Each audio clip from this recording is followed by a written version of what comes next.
Қазақтың ұлттық аспаптары. Шертпелі аспаптар: домбыра, жетіген, адырна.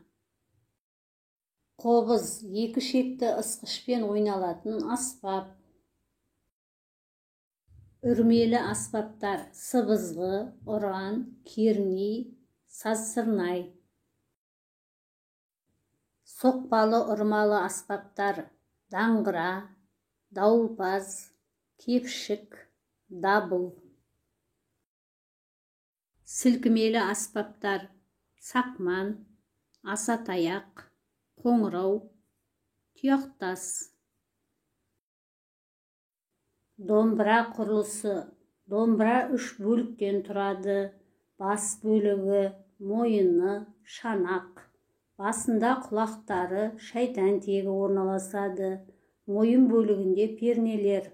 Шанақта тиек, ойық, ілгек орналасады. Домбыра қазақтың ұлттық музыкалық аспабы. 7 күн бойы шебер домбыраны жасайды. Қақпақ: қақпақ үнге бояу береді. Шыршадан ойып жасайды. Шанақ: шанақ 7-9 тілшеден тұрады.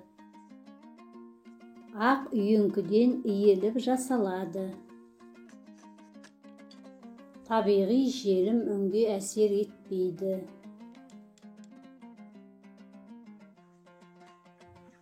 Шанақ дыбысты күшейтеді. Мойын: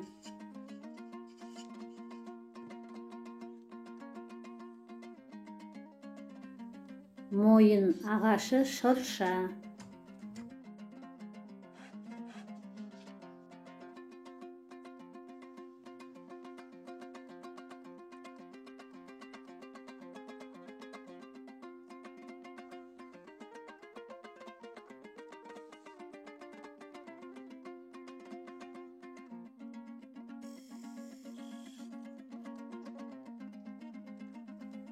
Түйме: басы, құлақтары.